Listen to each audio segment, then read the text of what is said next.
ಅದರಲ್ಲೂ ಮಿಡಲ್ ಕ್ಲಾಸಲ್ಲಿ ವಿಶೇಷವಾಗಿ ರಾಮನ ಭಕ್ತರು ಹೆಚ್ಚು ಅಂದ್ರೆ ವಿಶೇಷವಾಗಿ ಪ್ರೀತಿ ಮಾಡುವಂಥದ್ದು ಮೇಲ್ವರ್ಣ ಜನ ಜಾತಿಗಳೆಲ್ಲರೂ ಇವತ್ತು ಅವರು ಅಲ್ಲಪ್ಪ ಇದೆಂತ ತಪ್ಪು ಮಾಡಿದರು ಇವರು ಅನ್ನುವಂಥದ್ದು.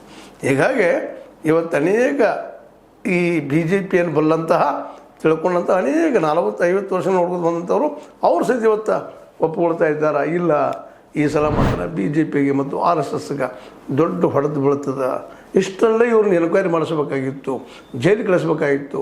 ಈ ಯಾರಪ್ಪ ಈ ಚಂಪತ್ ರಾಯ್ ಬನ್ಸಾಲ್, ಗೋಪಾಲ್ ರಾವ್, ಅನಿಲ್ ಮಿಶ್ರಾ ಇವ್ರ ಸಂಬಂಧಿಕರು ಇವತ್ತು ಯಾರು ಮಾತಾಡೋರು ಅವರು ಆ 4 ಜನ ಕವಲುಗಾರರು ಈಗಾಗಲೇ 3 ತಿಂಗಳ ಹಿಂದನ ಸ್ಟೇಟ್ ಬ್ಯಾಂಕ್ ಇದ್ದಿದ್ದು ಸಲಹೆ ಕೊಟ್ಟಿತ್ತಂತ ಇವ್ರಿಗೆ, ನಮ್ಮ ಚಂಪತ್ ರಾಯ್ ಅವ್ರಿಗೆ.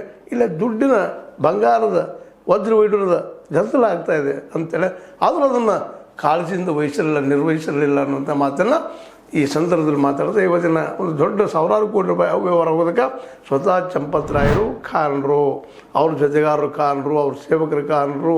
ಅದಕ್ಕಾಗಿ ಅವರನ್ನು ಇವತ್ತು ಎನ್ಕ್ವೈರಿ ಮಾಡಲೇಬೇಕು, ಜೈಲಿಗೆ ಕಳಿಸಲೇಬೇಕು ಅನ್ನೋಂಥ ಮಾತುಗಳು ದಿನದಿಂದ ದಿನ ಗಟ್ಟಿಗೊಳ್ಳುತ್ತಿರುವುದರಿಂದಾಗಿ ಇವತ್ತು ಬಿ ಜೆ ಪಿಗೆ ಏನು ಮಾಡಬೇಕು ಅಂತ ತಿಳಿತಾ ಇಲ್ಲ. ಯಾಕಂದ್ರೆ ಬಿ ಜೆ ಪಿ ಅಂದರೆ ಮೋದಿ ಅಂದರೆ ಬಿ ಜೆ ಪಿ. ಮೋದಿಯವರನ್ನ ಈ 12 ಜನ ಟ್ರಸ್ಟಿಗಳು ನೇಮಿಸಿದ್ರು.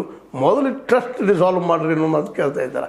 ಯಾಕಂದರೆ ಟ್ರಸ್ಟಲ್ಲಿ ಇದ್ದಂಥವ್ರು ಎಲ್ಲರ ಮೇಲೂ ಆರೋಪಗಳು ಬರ್ತಾ ಇದ್ದಾವೆ, ಎಲ್ಲರ ಸಂಬಂಧಿಕರು ಎಲ್ಲರೂ ಇದರಲ್ಲಿ ಭಾಗಿಯಾಗಿದ್ದಾರೆ ಅನ್ನೋದು ಕಂಡು ಬರ್ತಾ ಇದೆ. ಅದಕ್ಕಾಗಿ ಎಟ್ ಎನಿ ಕಾಸ್ಟ್ ಜನರಿಂದ ಇವತ್ತು ಒತ್ತಡ ಹೆಚ್ಚಾಗ್ತಾಯಿದೆ.